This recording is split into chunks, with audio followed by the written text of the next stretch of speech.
ऐसा क्रिएचर जो अपने मुंह से आग उगल सकता है, उसके बड़े बड़े पंख है, वो उड़ सकता है और काफी ज्यादा शक्तिशाली और हजारों सालों तक जी सकता है। क्या वो सच में एग्जिस्ट करता है? यार मुझे एक बात बताओ, आप में से सभी को ड्रैगन के बारे में पता होगा एंड आप लोगों ने देखा भी होगा। आई मीन लाइक मूवीज में, कार्टून्स में, नेटफ्लिक्स में, सीरीज में बहुत। इन्होंने बताया चांद कोई गॉड नहीं है बल्कि एक सेलेस्टियल बॉडी है। इनके इसी बिलीफ की वजह से इन्हें बाद में मौत की सजा सुना दी। 2000 साल बाद नासा ने इनके ऑनर के लिए मून में मौजूद एक क्रेटर इनके नाम पर रख दिया। वेल आज की इस वीडियो में मैं आपको इंसानों की मून से रिलेटेड जितनी भी नॉलेज है वो सब बताने वाला हूँ, तो वीडियो पूरी देखना।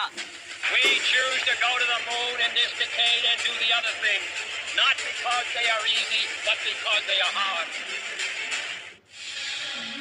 दोस्तों क्या मून प्लेनेट अर्थ की फॉर्मेशन से इसके साथ था? नहीं, बल्कि अर्थ के इनिशियल स्टेजेस में इसके साथ कोई भी मून नहीं था। बाद में मार्स के बराबर का प्लेनेट हमारे प्लेनेट अर्थ से टकराया जिससे मून की फॉर्मेशन हुई। और अगर ये इवेंट कभी होता ही नहीं तो शायद आज मून भी नहीं होता, और अगर मून नहीं होता तो रातें बहुत ज्यादा अंधेरी होती। दिन 24 घंटे का नहीं बल्कि सिर्फ और सिर्फ 6 से 12 घंटे का होता, और अर्थ में कई गुना ज्यादा पानी होता आज के मुकाबले। इवन ओशंस 100 किलोमीटर तक डीप होते हैं। अगर कंपेयर किया जाए मरियाना ट्रेंच से तो वो सिर्फ और सिर्फ 11 किलोमीटर तक ही डीप है। इसी वजह से अर्थ में लाइफ के एवोल्यूशन में बहुत फर्क पड़ता, और शायद हम इंसान कभी एक्सिस्ट ही नहीं करते। लाइफ अगर एक्सिस्ट भी करती तो सिर्फ और सिर्फ ओशंस में देखने को मिलती, वो भी बहुत ही छोटी फॉर्म में।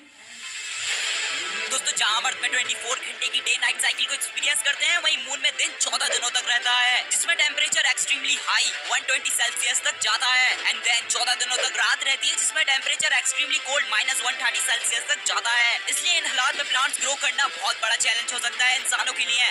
साथ ही साथ मून में सांस लेने के लिए ऑक्सीजन भी नहीं है, और जहाँ अर्थ की ओजोन लेयर सन की रेडिएशन से बचाती है, वहीं मून में कोई एटमॉस्फेयर नहीं है जिससे सन की रेडिएशन से बचा जा सके। इसलिए अगर हम इंसान अपना स्पेस सूट मून में उतार देंगे तो हमारी पलक झपकाते ही फौरन मौत हो जाएगी।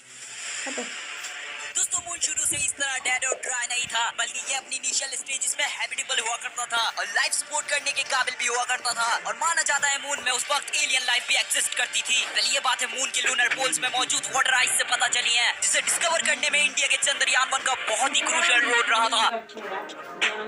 दोस्तों मून में मौजूद वाटर आइस की बहुत ज्यादा इंपॉर्टेंस है, जो ह्यूमंस को मून और मार्स कॉलोनाइजेशन करने में बहुत हेल्प करेगी, जिसका मैं आपको आगे बताऊंगा। लेकिन आपके दिमाग में एक सवाल जरूर आया होगा, आखिर ये आइस मून में आई कहां से? असल में ये आइस सुनी मेटेओराइट्स आई है जो अर्थ में पानी लाए थे और जिनकी वजह से लाइफ पॉसिबल हुई। और आज आप मेरी वीडियोस देख रहे हैं बट चैनल को सब्सक्राइब नहीं कर रहे हैं। जब मेटेओराइट्स हमारे प्लेनेट अर्थ से टकरा रहे थे तो उनमें से कुछ मून से भी टकरा गए थे, जिसकी वजह से आज हमें मून में आइस देखने को मिलती है। वेल ये आइस ज्यादातर मून के लूनर पोल्स में एग्जिस्ट करती है, जहाँ हमेशा डार्कनेस होती है और सनलाइट कभी नहीं पहुँचती। इसलिए बिलियन ऑफ ईयर्स से ये पिघली नहीं। कुछ ऑब्जर्वेशंस के मुताबिक 600 बिलियन किलोग्राम वाटर आइस इस वक्त जमी हुई है, जो इनफ है 2,40,000 ओलंपिक साइज स्विमिंग पूल्स को फिल करने के लिए। ये आइस फ्यूचर के स्पेस मिशंस में बहुत ज्यादा काम आने वाली है और मिशंस को सस्ता भी करने वाली है, क्योंकि मून तक 1 kg वाटर ले जाने के लिए 2000 से 20,000 डॉलर्स तक का खर्चा आता है। वेल अगर फ्यूचर में इंसान मून में जाते हैं तो सबसे जरूरी चीज वाटर मून में पहले से ही मौजूद होगा, और साथ ही साथ इस वाटर से लिक्विड हाइड्रोजन फ्यूल भी जनरेट किया जा सकता है, जो स्पेस व्हीकल्स में बहुत ज्यादा इस्तेमाल होता है। इसलिए अगर हमें प्लेनेट अर्थ से मार्स जाना हो तो हम आराम से मून में स्पेसशिप का फ्यूल फुल कर सकते हैं।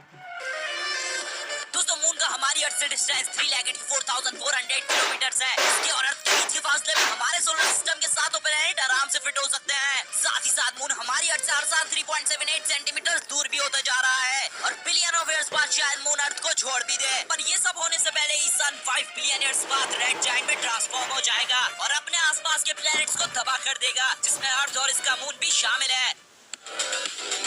दोस्तों मून में अब तक 12 इंसान जा चुके हैं। नील आर्मस्ट्रांग ह्यूमन हिस्ट्री के पहले आदमी थे जिन्होंने 1969 के अपोलो 11 में 72 के अपोलो 17 मिशन में, और जब से अब तक कोई भी ह्यूमन मून में नहीं गया सिवाय रोबोटिक स्पेसक्राफ्ट्स के, जिनकी वजह से हमें मून के बारे में इतनी इंफॉर्मेशन मिल सकी। वेल हमारी अर्थ में ग्लोबल वार्मिंग बढ़ती जा रही है और साथ ही साथ पॉपुलेशन भी, इसलिए आने वाले टाइम में मून में काफी कंट्रीज कॉलोनाइजेशन का सोच रहे हैं। बट आउटर स्पेस ट्रीटी के मुताबिक कोई भी स्पेसिफिक कंट्री मून में कब्जा नहीं कर सकता। दोस्तों जल्दी बहुत सी बड़ी स्पेस एजेंसी मून में बेस बनाने वाली है, बजाय इसके कि इंसानों को मून में कॉलोनाइज किया जाए, क्योंकि मून बिल्कुल भी अच्छा ऑप्शन नहीं है इंसानी जिंदगी के लिए। पर बेशक मार्स एक बेहतरीन ऑप्शन है जो अर्थ से कई गुना सिमिलर है मून के मुकाबले। दोस्तों 51 ईयर्स बाद अब इंसान दोबारा मून में जाने वाले हैं। नासा के आर्टेमिस प्रोग्राम के मुताबिक 2024 के प्लान किए हुए आर्टेमिस 2